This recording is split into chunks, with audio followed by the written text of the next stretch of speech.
की इस वीडियो में मैं आपको मैथ्स के कुछ क्वेश्चंस कराऊंगी जो आपके railway, NTPC, group D, SSC, CHSL, MTS, bank और ऑल वनडे एग्जाम में ऐसे क्वेश्चन के प्रारूप कभी ना किसी सेक्टर में आपने देखे होंगे। तो ऐसे क्वेश्चंस की प्रैक्टिस कर लेना भी बहुत इंपॉर्टेंट है। आगामी जो भी परीक्षाएं रेलवे ग्रुप डी की अभी जो बची हुई हैं फेज़ 4 की, उनके लिए भी इंपॉर्टेंट हो सकती हैं और आपके आने वाले वनडे एग्जाम के लिए भी।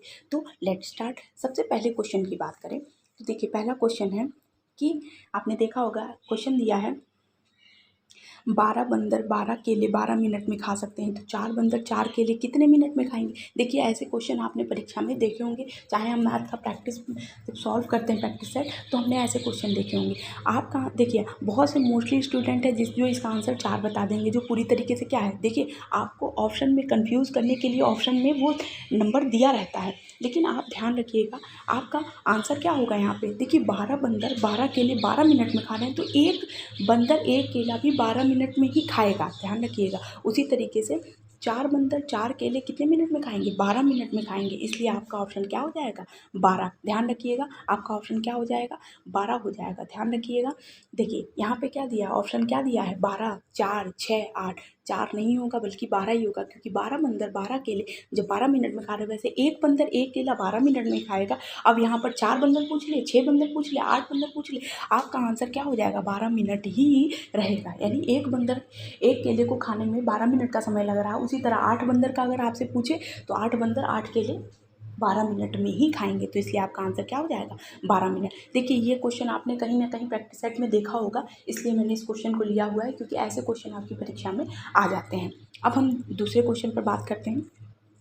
देखिए, दूसरा क्वेश्चन है, भिन्न 5/7 के अंश और हर से कितना घटाया जाए कि भिन्न 2/3 हो जाए। पहले ही प्रीवियस वीडियो में आपने देखिए, हम a/b को भिन्न के रूप में पढ़ते हैं, ठीक। हम इस ऐसे जब हम बटे में लिखते हैं तो हम इसे भिन्न के रूप में, भिन्न के रूप में लिखते, तो भिन्न के रूप में इसे पढ़ेंगे।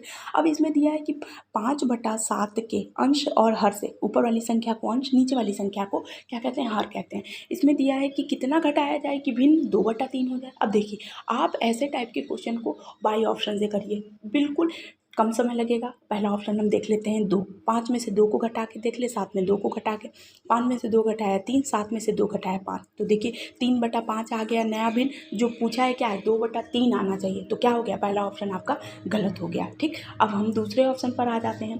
दूसरा ऑप्शन है, देखिए 5/7 में, अब हम दूसरा ऑप्शन है 1 और 7 में से 1 गया 1।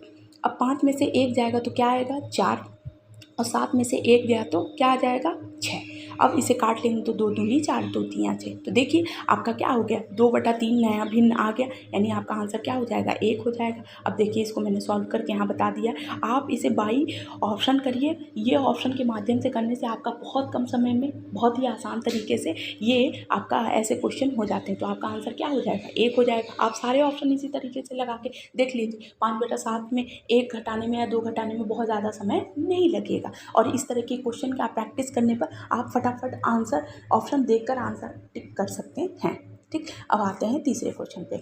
नेक्स्ट क्वेश्चन है, 50 व्यक्तियों की, ध्यान रखिएगा, ये क्वेश्चन भी, ऐसे भी क्वेश्चन आपने बहुत बार परीक्षा में देखे होंगे। 50 व्यक्तियों की औसत आयु 45 वर्ष है, 10 वर्ष बाद उनकी औसत आयु कितनी हो। देखिए, आयु से संबंधित प्रश्न आपकी परीक्षा में आते ही आते हैं, चाहे किसी भी परीक्षा, कोई भी परीक्षा हो, आप में एक आयु से संबंधित प्रश्न आज की परीक्षा में आना ही आना है। अब दिया है इसमें 50 व्यक्तियों की औसत आयु 45 वर्ष है, तो 10 वर्ष बाद उनकी औसत है। अब इसका एक बहुत ही आसान सी ट्रिक है, जिसे हम बहुत ही शॉर्ट तरीके से कर लेते हैं, और वो ट्रिक ये है कि आप बस इसको 50 व्यक्तियों की औसत आयु क्या दिया है, 45 वर्ष, 45 लिख दिया आपने, 45 लिखा यहाँ पर, और 10 वर्ष बाद बस आपने उसमें क्या कर दिया, 10 ऐड कर दिया, आपका आंसर क्या, पूरा आपका आंसर निकल आया 55 वर्ष। ध्यान रखिएगा, औसत आयु वर्ष दिया हुआ है और कितने वर्ष बाद पूछा है, वही नंबर आपको औसत आयु वर्ष में ऐड कर देना है, बस आपका आंसर निकल आएगा।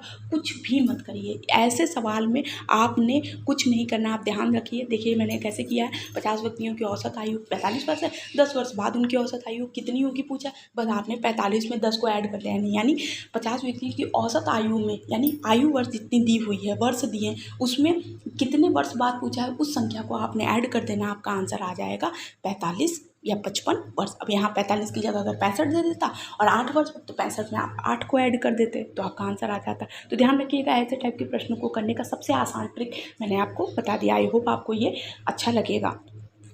फिर नेक्स्ट क्वेश्चन की बात करें तो देखिए, एक क्वेश्चन दिया है कि 3 संख्याएँ 5:7:12 के अनुपात में है। यदि उनमें पहली और तीसरी संख्याओं का योग दूसरी संख्या से 50 अधिक है तो तीनों संख्याओं का योग कितना होगा। देखिए 3 संख्याएं दी हैं 5:7:12 अनुपात में।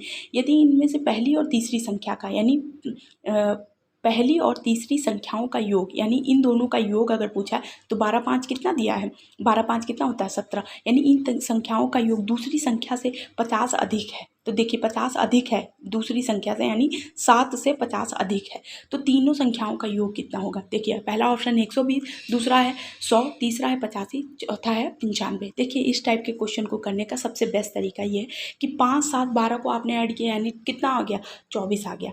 5, 7, 12 को आपने ऐड किया क्या आ गया 24। अब 5 और 12 का योग कितना होगा 7, 17 और 17 में बीच वाली संख्या को आपने माइनस कर दिया तो क्या आ गया 10 आ गया। और 10 यानी कितना दिया है कि तीसरी संख्याओं का योग दूसरी संख्या से 50 अधिक है, यानी अगर हम इन दोनों संख्याओं में से बीच वाली संख्या को हटा दिए तो कितना आया 10 आया। और 10 कितने बराबर दिया 50 के बराबर, तो 1 कितने के बराबर हो गया 5 के। तो बस अब जब 1 5 के बराबर दिया है तो आप नया अनुपात निकाल लीजिए, बस सिंपल। 5, 7, 12 का आपको पता है कि 1 का अनुपात कितना दिया है 5 का, तो 5 का नया अनुपात कितना हो जाएगा 25। 7 का कितना हो जाएगा 7 × 5 = 35 और 12 का 60। बस नया अनुपात कुछ इस तरीके से निकलेगा। और इन तीनों को हमने ऐड कर दिया तो क्या आ गया आंसर 120। 25, 35, 60 को जोड़ा तो आंसर क्या आ जाएगा 120। ध्यान रखिएगा, बहुत ही देखिए फिर से ध्यान रखिए, इस टाइप के प्रश्नों को समझने का प्रयास करिए। देखिए इसमें दिया है कि 3 संख्याएं दी हैं अनुपात में दी हैं, यदि उनमें पहली और तीसरी संख्याओं का योग दूसरी संख्या से 50।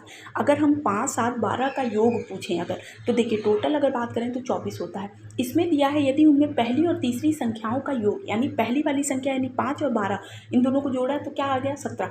इनमें से दूसरी संख्या का योग से 50 अधिक है। अगर हम 17 में से 7 माइनस कर दिए क्योंकि बीच वाली संख्या को तो पूछा नहीं, 7 माइनस कर दिए तो 10 आ गया। और 10 किसके बराबर दिया 50 के बराबर, तो 1 किसके बराबर हो गया। जैसे ऐकिक नियम में अगर हम आपसे पूछें कि 2 बराबर 3 दिया है तो 1 बराबर क्या हो जाएगा, बस आप आराम से 3/2 या 2/3 बताएंगे। वैसे ही यहाँ पे भी देखिए यहाँ दिया है कि 10 अगर 50 के बराबर है, 10 अगर 50 के बराबर तो 1 कितने बराबर होगा 5 बराबर, क्योंकि 10/5 को हम क्या कर लेंगे भाग कर लेंगे। 10 × 9 = 10, 10/5 1/5 या तो क्या आ गया 5 आ गया। तो ध्यान रखिएगा इस टाइप के क्वेश्चन इसी तरीके से होते हैं। नया अनुपात क्या आ गया 120, तो आंसर क्या आ जाएगा आपका 120। ध्यान रखिएगा इस टाइप के प्रश्न आपकी परीक्षा में आते हैं। दूसरा क्वेश्चन दिया है एक भिन्न का हर उसके अंश से 3 अधिक है। ध्यान रखिएगा एक भिन्न का हर उसके अंश से 3 अधिक है। यदि अंश में 7 की वृद्धि कर दी जाए और हर में 2 की कमी कर दी जाए तो परिणाम में 2 प्राप्त हो जाता है। तदनुसार उसके भिन्न के अंश और हर का योग पूछा है। अंश और हर का योग पूछा है कब, जब एक भिन्न का हर उसके अंश से 3 अधिक है। ध्यान रखिएगा ऑप्शन दिया है 5, दूसरा ऑप्शन 13, तीसरा ऑप्शन 17 और चौथा ऑप्शन है 19। अब बस हम इसे बहुत ही आराम से कर लेंगे, जैसा जैसा प्रश्न में दिया है वैसा। माना प्रश्न के अनुसार अगर देखा एक भिन्न का हर उसके अंश से 3 क्या है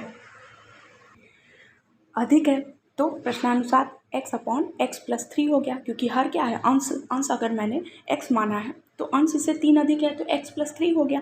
अब बस यदि अंश में 7 की वृद्धि कर दिया यानी x+7/x+3 - 2, क्योंकि हर में 2 की कमी कर दी जाए तो आंसर क्या आ जा रहा है आपका 2 आ जा रहा है, माने परिणाम आप में 2/1 प्राप्त हो जा रहा है। ठीक, अब ध्यान रखिएगा बस आपने इसको अब इसे सॉल्व कर लीजिए तिर्यक गुणा करके।